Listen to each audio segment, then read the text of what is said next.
దేశంలో ఎక్కడా లేని విధంగా అనేక రాష్ట్రాలు ప్రయత్నం చేసినా కూడా రిలయన్స్ ఇండస్ట్రీస్ మన రాష్ట్రంలోనే పెట్టుబడి పెట్టడానికి ఇది కంప్రెస్డ్ బయోగ్యాస్ యూనిట్స్ ని దాదాపు 500 యూనిట్లు మన రాష్ట్రంలో స్థాపించడానికి ముందుకొచ్చిందని చెప్పేసి తెలియటానికి సంతోషిస్తామని చెప్పేసి కూడా మనం చేస్తాం. తద్వారా 65,000 కోట్ల రూపాయలు పెట్టుబడి 2.5 లక్షల మందికి ఉద్యోగ అవకాశాలు కూడా లభిస్తాయని చెప్పేసి మనం చేస్తాను. 11,000 మెట్రిక్ టన్నులు కంప్రెస్డ్ బయోగ్యాస్ తయారీ అవుతుందని చెప్పేసి కూడా తెలియజేస్తాం. దీంట్లో ఏంటంటే ఇప్పుడు దాకా మనందరం కూడా ఈజ్ ఆఫ్ డూయింగ్ బిజినెస్ గురించి ఈ పారిశ్రామిక రంగాల్లో ఈ ప్రపంచంలో డిస్కస్ చేస్తా ఉండేవాళ్ళు. ఈజ్ ఆఫ్ డూయింగ్ బిజినెస్ లో మాకు ఫస్ట్ ర్యాంక్ లో ఉన్నావా లేదా సెకండ్ ర్యాంక్ లో ఉన్నావా అని చెప్పేసి చెప్పుకుంటుండేవాళ్ళు. కానీ ఈ రోజు చంద్రబాబు నాయుడు గారి ప్రభుత్వం ఈజ్ ఆఫ్ డూయింగ్ బిజినెస్ కు అదనంగా స్పీడ్ ఆఫ్ డూయింగ్ బిజినెస్ తన చర్యల ద్వారా నిరూపిస్తుందని చెప్పేసి నేను మనవి చేస్తాను. ఎందుకంటే ఈ రిలయన్స్ ఇండస్ట్రీస్ మనతో మన రాష్ట్ర ప్రభుత్వంతో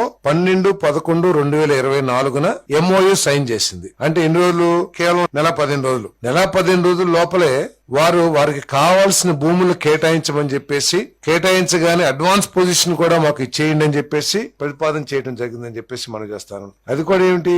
రాష్ట్రంలో ఉన్న వేస్ట్ ల్యాండ్స్ అది కూడా కొనుక్కోవడానికి కాదు, 15,000 రూపాయలు పర్ ఎకర్ లీజ్ చొప్పున రాష్ట్రంలో వివిధ జిల్లాల్లో ఉన్న వేస్ట్ ల్యాండ్స్ ని కేటాయించి అడ్వాన్స్ పొజిషన్ ఇవ్వమని చెప్పేసి ప్రతిపాదించడం జరిగింది.